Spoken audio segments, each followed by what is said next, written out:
pessoal, sejam bem-vindos a mais um vídeo do Plantão Geek. Eu sou a Miss Walker e hoje voltando com aquele quadro que vocês amam, aquele quadro que é super trabalhoso pra fazer, mas vale a pena porque vocês gostam muito desse quadro, que eu nunca expliquei a lógica, né, de seleção de personagem desse quadro. E assim, quem sabe um dia vocês ficam sabendo, né?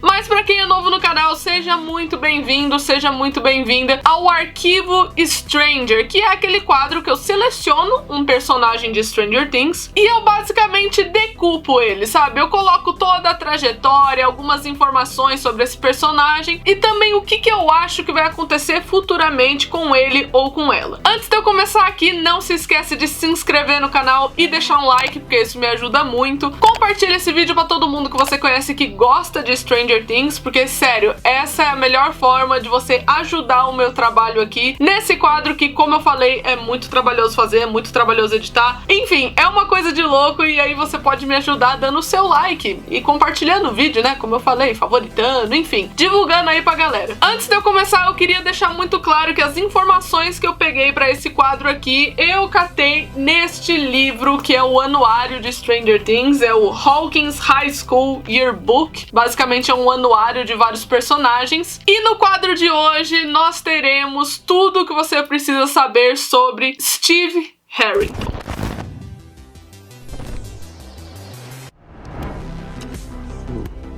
It's boiling points. Oh yeah. Yeah, that's all good. Screw company policy.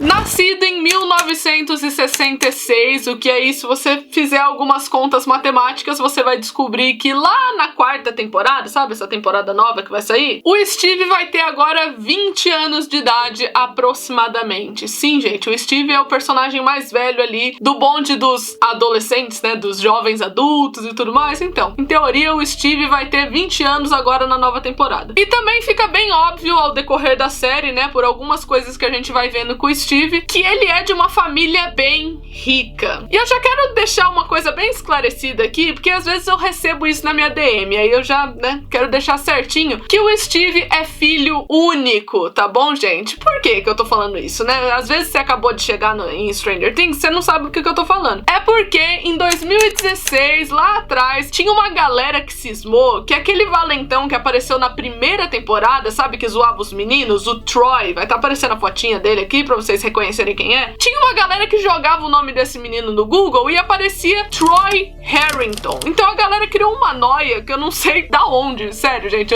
nossa, não sei que fanfic foi essa que a galera comprou, que o Troy era de alguma forma parente do Steve, seja primo, seja irmão, sei lá, acharam que era parente do Steve, e eu tô aqui pra falar que não, gente, o Troy não é parente do Steve, porque o Troy se chama Troy Walsh e não Harrington, tá bom? Nunca foi Harrington, eu não sei da onde a galera tirou isso, talvez foi de algum fórum, do Reddit ou alguma coisa assim, e a galera caiu nessa fanfic aí que até hoje tem gente que acredita um pouco nessa e muitas outras fanfics que o Google cria aí, a galera viu na internet, é verdade, né? É assim que a galera de Stranger Things é geralmente, então tô aqui pra estabelecer pra vocês que não, o Steve não tem nenhum parente na série até o momento, tá bom? Até esse momento que eu gravo o vídeo, não foi anunciado nenhum tipo de parente pro Steve. Agora vamos falar da família do Steve, a família de verdade, tá? Então presta atenção.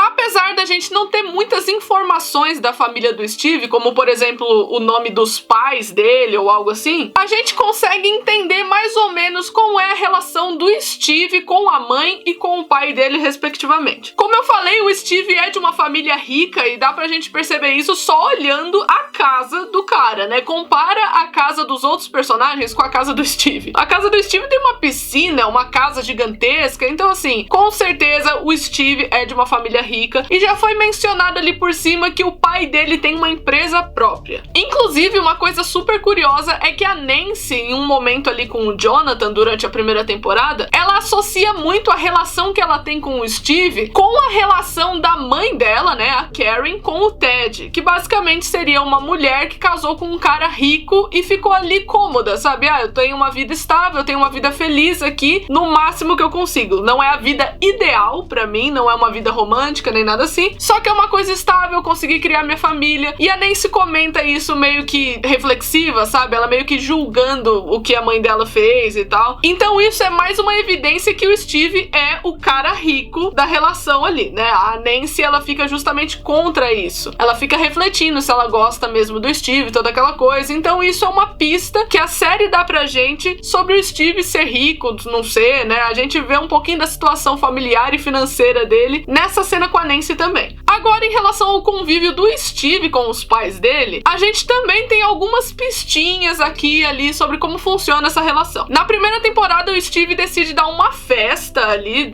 quando os pais dele saem de casa, né? Fica só o Steve, a Nancy, dois amiguinhos lá do Steve, que eu já vou chegar neles, e também a Barbie. A Barbie vai junto na festinha. Só que assim, quando o Steve vai anunciar essa festa, ele fala que o pai dele foi numa conferência, né? Saiu da cidade, e a mãe foi junto porque ela não confia no pai dele. Basicamente isso. Inclusive, o amigo dele que tá presente ali na cena, né? O Tommy, ele vai e ele meio que dá razão pra mãe, sabe? Tipo, ah, certíssimo, eu tenho que acompanhar mesmo esse cara. Isso já passa a impressão que o pai do Steve provavelmente trai a mãe dele, né? É uma coisa assim, se a mãe não tá confiando no pai, tem alguma coisa errada. My dad has left town on a conference and my mom's gone with him because, you know, she doesn't trust him. Good call. So are you in? In for what? No parents, big house, a party? Ding, ding, ding.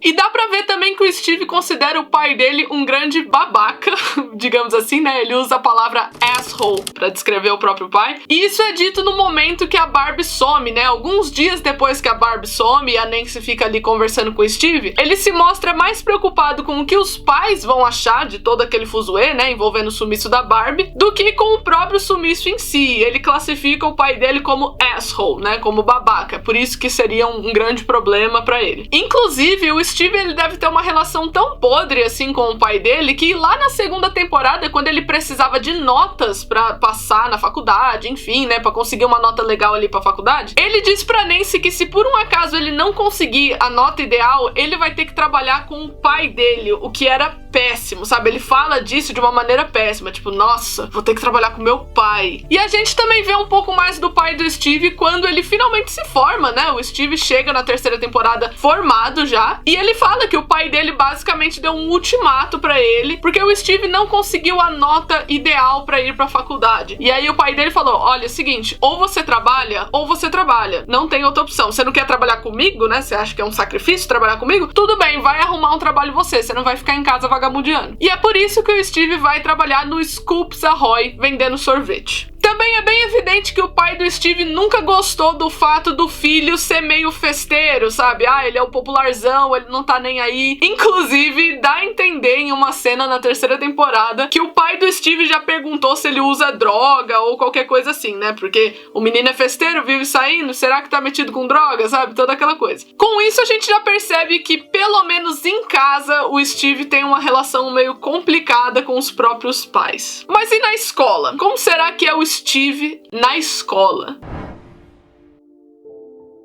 O Steve nunca foi uma pessoa muito estudiosa, nem nada assim. Ele acabou entrando na escola em 1981 e os primeiros amigos dele foi o Tommy Hagen, que a gente também conhece na série como Tommy H. H é H em inglês, basicamente. E também a Carol Perkins, que é meio que o parzinho ali do Tommy. É mencionado que essa popularidade do Steve na escola rendeu algumas namoradinhas pra ele. É mencionado ali por cima o nome Lori, Amy e Becky. Becky, que são 3 meninas que nunca mostrou na série, mas mencionaram ali por cima rapidão. E também dá a entender que o Steve traiu essas meninas, né? Porque ele descreve como sendo uma coisa muito superficial, uma coisa que, ai, tanto faz, sabe? Então, talvez deu ali a entender pela reação do Tom e da Carol, que estavam na cena junto com ele, que possivelmente rolou uma infidelidade ali, né? Não sabemos se é do Steve, se é das pessoas, a gente não sabe. A gente só sabe que não acabou bem. Outra coisa super interessante que a série mostra é que a aula favorita do Steve é educação física, mais especificamente basquete. Como eu mencionei antes, o Steve não é muito de estudar, ele não curte muito, ele não tirava notas muito boas. Então, quando chegou em 1984, ele precisou de aulas extras de história. Inclusive, foi nesse período que ele encontrou ali, né, que ele conheceu a Robin, que seria uma personagem-chave aí na 3ª temporada, que trabalharia com o Steve lá no Scoops Ahoy. Só que o Steve não conheceu a Robin direito, sabe? Ele nem lembra dela, apesar da Robin lembrar muito bem dele. Outra coisa que eu dei muita risada quando eu descobri é que aquelas brincadeiras envolvendo o cabelo do Steve, gente, não é brincadeira. O cara foi eleito na escola como a pessoa que tem o melhor cabelo. Então, assim, é por isso que o Steve é tão orgulhoso daquela cabeleira dele. Ele também não era muito de fazer atividades extracurriculares, inclusive ele se alistou ali, né? Ele se voluntariou pra ajudar no Snowball, que seria aquele baile da neve na 2ª temporada. Só que se você for ver aquela lista, o nome do Steve tá riscado, então ele meio que desistiu, ele não quis. Ou ele ficou com preguiça, ou ele não quis encontrar a Nancy no lugar, sabe? Aí fica com vocês. No final das contas, ele só levou o Dustin no Snowball mesmo, ele não tava lá dentro ajudando a galera, né? Nem nada assim. Só que no final das contas seria o Dustin que iria criar uma percepção diferente do Steve no futuro pra gente, público que tá assistindo, né? E a gente já vai chegar nessa parte. Mas primeiro, a gente vai ter que falar do impacto da Nancy na vida do Steve e tudo que a gente conhece que ele fez aí ao decorrer da série.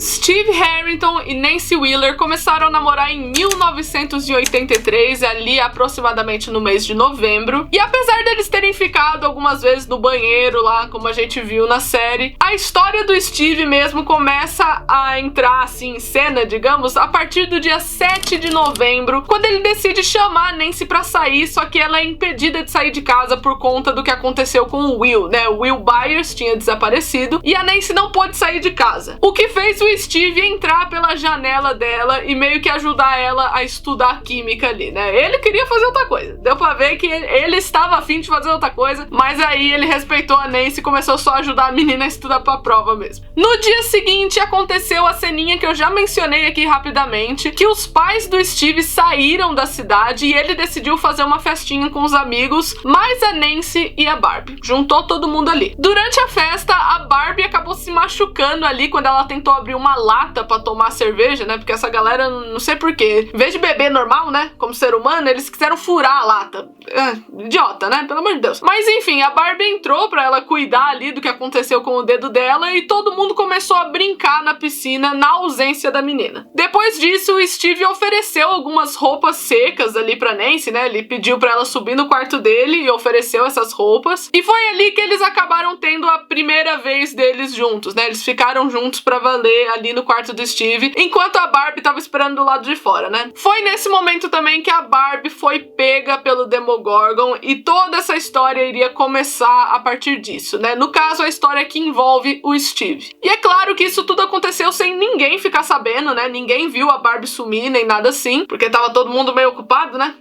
Cada um tava num canto, mas de qualquer forma a Nancy foi embora de noite e deixou o Steve dormindo lá. O Steve nem viu a menina embora, gente. Tava tudo errado essa cena, sabe? Pelo amor de Deus. No dia seguinte, o Steve diz pra Nancy que ele não contou pra ninguém sobre o que aconteceu entre eles e tudo mais. E a Nancy também compartilha o quanto ela tá preocupada com a Barbie, porque afinal de contas a Barbie não chegou ali na escola ainda. E assim, a Barbie é do time das nerds, né? Ela obviamente chegaria primeiro, nunca que pularia a aula, mas mesmo assim é exatamente isso que o Steve acha que a Barbie tá fazendo, e ele meio que tenta acalmar a Nancy, mas dá pra ver que na real o Steve tava mesmo preocupado com o que os pais dele iam pensar se soubesse que teve uma festa lá com bebida e um monte de menor de idade tomando umas cachaças. É isso que o Steve tava pensando, ele não tava ligando pra Barbie não. Durante o intervalo, uma amiga do Steve chamada Nicole, ou Nicole, né, sei lá, no inglês eles falam Nicole, mas eu nem lembro de uma versão dublada falando o nome dessa menina, né, então eu pesquisei e descobri que esse era o nome dela. Ela fala que ela viu o Jonathan revelando algumas fotos ali na escola e ela percebeu que eram fotos da festa da piscina, ela percebeu que tinha foto da Nancy quase pelada ali no meio. Todo mundo acaba confrontando o Jonathan sobre isso e o Steve rasga as fotos que o Jonathan bateu e também quebra a câmera fotográfica, ele meio que deixa cair no chão assim e vai embora. Além de chamar o Jonathan de tarado, né, chamou ele de pervertido. 2 dias depois, o Steve vai até a casa da Nancy pra se desculpar por ter ficado tão desligado nesse lance da Barbie, sabe? Todo esse rolê que aconteceu com a Barbie. O Steve vai lá se desculpar com a Nancy por ele não estar prestando mais atenção nisso. Ele tenta chamar a Nancy pra sair e tudo mais, só que ela meio que desvia dele, sabe? Ela não tá muito afim de sair e o Steve acha isso esquisito. Depois disso, ele decide ficar de olho ali no que a Nancy ficava fazendo e tudo mais pra ver o porquê que ela tava tão esquisita. E é nesse momento que ele descobre o Jonathan dentro do quarto da Nancy, confortando ela, depois que esses dois, né, o Jonathan e a Nancy, acabaram de confrontar o Demogorgon, só que obviamente o Steve não sabia disso e tudo que ele viu foi um cara abraçando a namorada dele no quarto dela. Então, obviamente, vocês podem processar aí o que o Steve interpretou disso, né? Ele ficou com muita raiva, ele ficou muito machucado e no dia seguinte ele combinou, junto com os amigos dele, o Tommy, a Nicole e a Carol, pra poder pichar ali o cinema de Hawkins com um monte de xingamento pra Nancy. A Nancy, obviamente, viu tudo isso e foi confrontar o Steve dando um tapa na cara dele e assim, ficou mó climão na hora. E o Steve tava tão irritado que ele começou a xingar o Jonathan também e toda a família ali dos Byers. A briga continuou e o Jonathan e o Steve acabaram saindo na porrada até a hora que a polícia chegou e algemou o Jonathan, levou ele da delegacia e o Steve conseguiu fugir. Apesar dessas atitudes bem babacas que o Steve fez, ele ainda tava sentindo que tava faltando alguma coisa e que talvez ele tinha feito algo de errado. E foi aí o começo da mudança de um personagem que alguns acham muito brusco. Eu, pessoalmente, eu acho que essa mudança foi um pouquinho brusca, poderia ter sido trabalhado melhor. Só que tudo bem, foi uma coisa que eu estou disposta a aceitar na vida, porque foi a partir daí que o Steve começou a ser um personagem bem queridinho pelos fãs.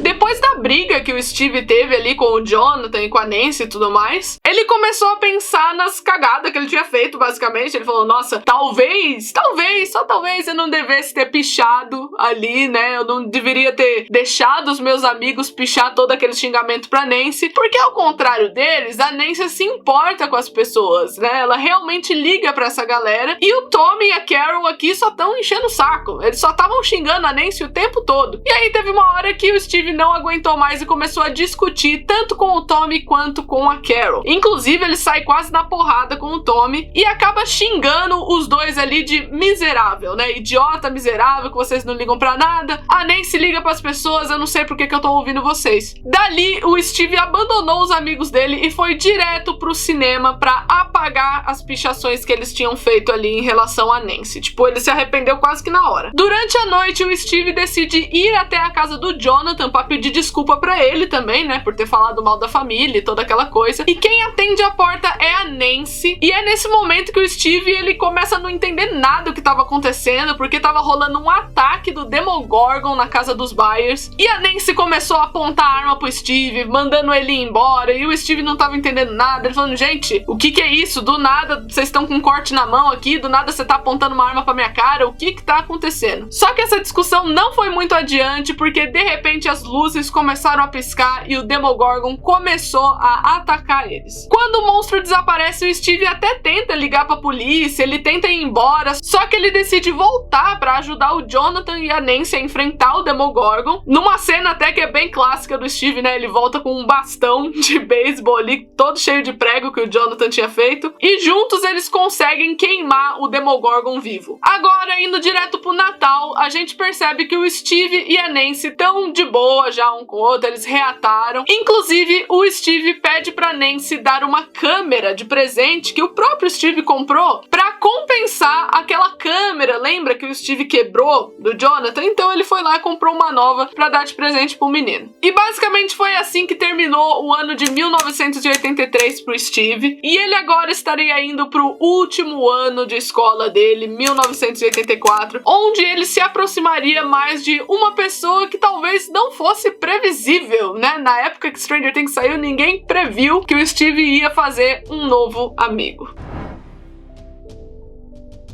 O ano de 1984 começa com o Steve tendo dificuldades com as notas dele, né? Lembra que eu mencionei lá por cima e tudo mais que o Steve tava com dificuldade pra conseguir nota boa? Então, a primeira aparição ali do Steve na segunda temporada foi ele pedindo ajuda pra Nancy, a Nancy ajudando ele numa redação. E apesar do casal parecer super bem, fica nítido que a Nancy não compartilha muito das emoções dela com o Steve. Porque o Steve já superou a Barbie, ele já superou as coisas que aconteceu, e a Nancy, obviamente, não, porque ela sente que ela foi culpada pela morte da Barbie. E assim, se você me perguntar a minha opinião sobre isso, sim, pra mim a Nancy teve uma parcela de culpa, só que ela já se redimiu, tá? A Nancy é uma das minhas personagens favoritas, inclusive ela tem um arquivo Stranger, é só você clicar aqui e dar uma olhadinha. Foi a primeira edição do arquivo Stranger, então, ó, clica aqui caso você não viu ainda. No Halloween, a Nancy até chega a pensar que ela quer contar pros pais da Barbie o que realmente aconteceu, só que o Steve convence ela do contrário, falando que seria muito perigoso se eles falassem essas coisas, né? Porque eles tiveram que assinar vários contratos de sigilo e um monte de coisa assim, e obviamente a Nancy não poderia quebrar nenhum desses contratos, então seria bem perigoso. Durante a festa de Halloween, já no período da noite, a Nancy acaba ficando bêbada e ela meio que tem uma cena muito climão com o Steve até hoje. Eu não consigo ver essa cena sem ficar com agonia. Que basicamente ela fala pro Steve que ela não ama ele e que tudo aquilo que ela tá sentindo é besteira, ela não gosta dele, e que além de tudo ela achava ridículo o fato do Steve não estar se importando com nada que aconteceu com a Barbie, porque ela considerava que tanto ela quanto o Steve eram culpados sim da morte da menina. Obviamente o Steve fica muito chateado, né? Fica muito triste com tudo isso e ele vai embora, mas não antes de pedir pro Jonathan levar a Nancy pra casa. Então assim, realmente, né, a gente fica irritado, mas garante que a menina vai chegar em casa, pelo amor de Deus. 2 dias depois, o Steve vai até a casa da Nancy pra tentar se reconciliar com ela, mas ele só acaba encontrando o Dustin, que pede a ajuda do Steve pra encontrar o Dart. Basicamente é isso que acontece na cena. Depois do Dustin explicar tudo o que estava acontecendo ali, né, e o que era o Dart, por que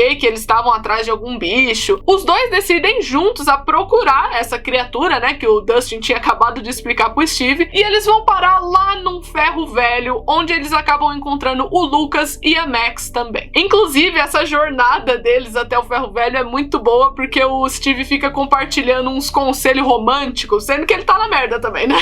Eu sempre fiquei pensando, nossa, o Steve tá na bosta com a Nancy, não tem direito de dar conselho nenhum, mas ele tá ali aconselhando o Dustin, falando que é pra ele agir como se não se importasse com as meninas e tudo mais, sendo que o cara tinha ido na casa da Nancy reconciliar com ela, né? Ele também dá o segredo pro Dustin sobre o porquê que o cabelo dele é tão impecável, né? O que ele faz pra deixar o cabelo dele impecável. É uma cena bem engraçada, e é legal porque não precisou forçar a ser engraçada, ela é naturalmente engraçada, né? Já fica um comentário aí aleatório. Quem viu o meu vídeo falando da 3ª temporada sabe o que eu tô querendo dizer. Caso você não viu, vai estar aparecendo aqui no card pra você dar uma olhadinha. Durante a noite, enquanto todo mundo esperava pelo Dart, o ferro velho foi atacado por um monte de Demodog, um monte de Darts, digamos assim, né? Um monte de raça igual. E o Steve, inclusive, é quase pego. Eles passam por um perrengue muito ferrado ali. Só que aí, em determinado momento, os Demodogs, eles simplesmente desistem de atacar e começam a ir embora. Eles começam a ir até o laboratório de Hawkins. Inclusive, o Steve e companhia ali, todo mundo que tava ali, começou a seguir os Demodogs em direção ao laboratório. E eles acabam encontrando o restante do grupo, né? Que seria a Joyce, o Will, o Hopper, Mike, Nancy e Jonathan. Naquele momento eles definiram que eles precisavam fazer alguma coisa pra interrogar o Will, digamos assim, pra eles saberem como é que eles poderiam lutar contra o Mind Flayer. E aí o Steve ajuda, junto com os outros, a montar ali o barraco dos Byers, digamos assim, né? Eu não sei a palavra que eu posso usar pra essa outra casinha que tem do lado da casa dos Byers. É onde eles guardam ferramenta e um monte de coisa assim. Galpão, talvez, né? Eu não sei se essa é a palavra certa, mas enfim. Vamos chamar de barraco. O barraco dos Byers. Então o Steve vai lá, remenda tudo, né? Coloca uns panos pra poder cobrir a localização daquele barraco e o Will não souber onde ele está. E finalmente, através do código Morse, eles todos descobrem que eles precisam fechar o portal. Só que o Steve teria uma parte diferente do plano que acabaria virando um meme, né, por parte do fandom e tudo mais. O Steve seria muito conhecido por conta disso.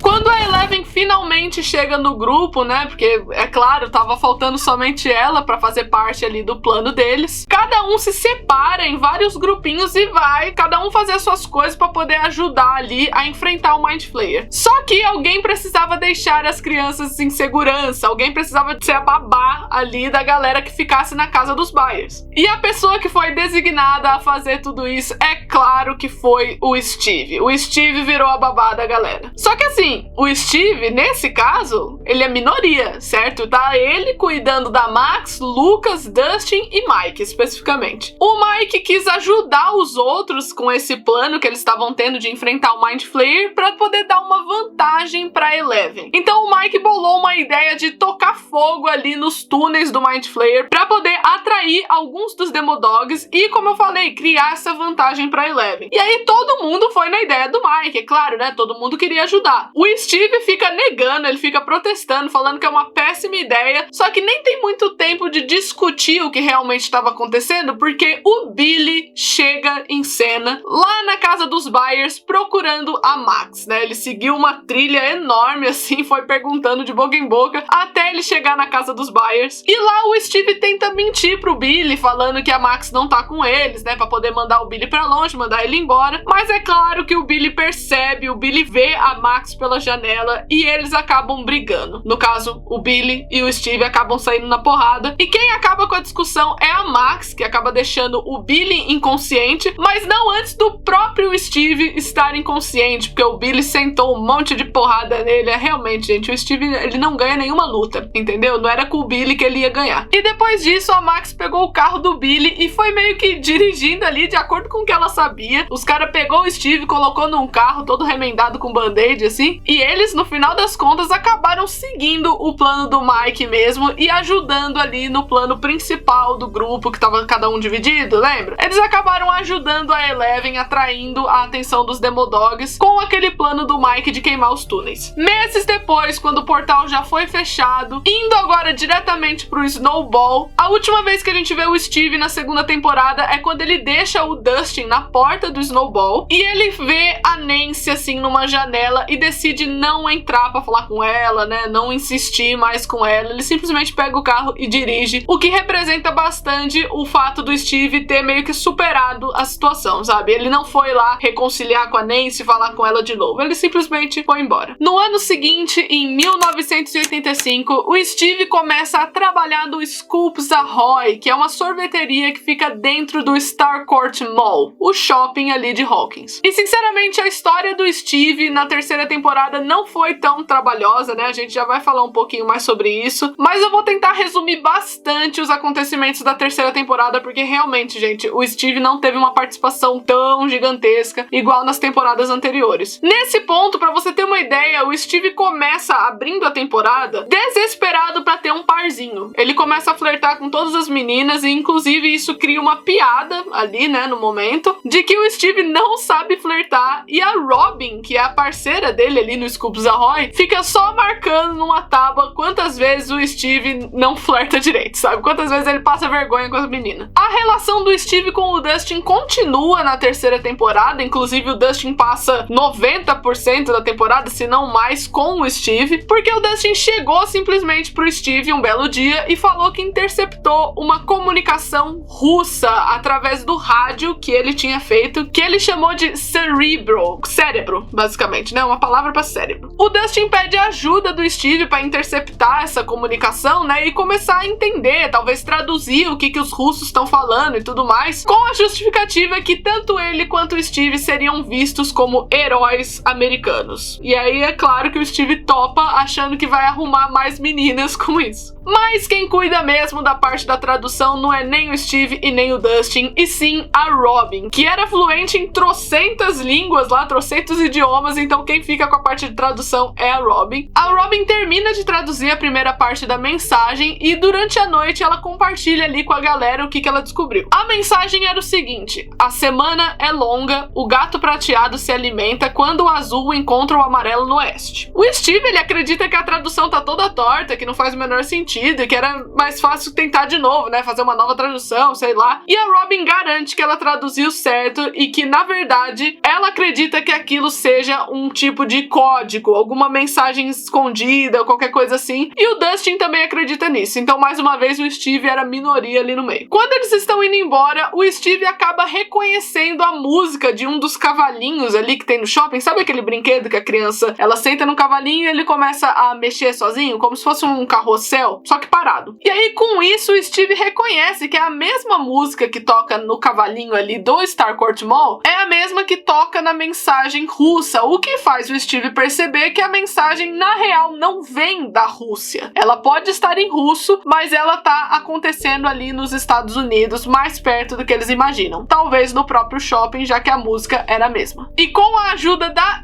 Erica, que é a irmã do Lucas, eles todos conseguem se infiltrar num tipo de elevador, galpão, uma coisa muito esquisita ali, que eles entram e acabam ficando presos. Inclusive, toda essa trupe aí, Erica, Robin, Dustin e Steve, acabam passando a noite nesse elevador. É bem bizarro. No dia 3 de julho, os russos se aproximam desse elevador, né, pra tirar a carga e tirar as coisas que estão lá. Mas é claro que todos eles ali, o grupinho do Scoobs Ahoy, consegue se esconder bem na hora que os russos estão chegando. E ainda por cima conseguem escapar do elevador, porque o Steve pegou uma substância, meio que uma cápsula que tinha ali no elevador, e colocou para poder segurar a porta e impedir ela de fechar. Então eles conseguem sair do elevador dessa forma. Só que assim, eles descobrem que não tem saída daquele laboratório que eles acabam descobrindo ali no subsolo, a não ser ter que caminhar por ele para ver se acha algum tipo de saída. Então assim, não tinha como voltar para trás, só poderiam ir para frente. E é claro que isso não dá certo, porque a Robin e o Steve são capturados pelos russos depois deles decidirem ficar para trás para segurar uma porta, dando tempo pro Dustin e pra Erica fugirem ali do shopping. O Steve e a Robin são drogados e interrogados porque os russos acham que eles trabalham para alguém e várias coisas assim. E aí, em determinado momento, a Robin começa a falar pro Steve que ela conhece, assim, todo o cronograma dele. Ela era obcecada por ele na época que tava ali na escola. E é claro que o Steve faz uma interpretação do tipo, ok, a Robin tem um crush em mim, só que eles não conseguem discutir aquilo muito bem no momento, então fica por isso mesmo. Horas depois, o Dustin e a Erica voltam até o laboratório e conseguem liberar ali a Robin e o Steve usando uma arma de choque. Inclusive, gente, vou deixar já uma crítica aqui. Pra mim, essa foi a cena mais impossível que Stranger Things já fez na vida, porque você acabou de me mostrar que duas crianças conseguiram invadir um laboratório russo super secreto com uma arma de choque e conseguiram liberar todo mundo.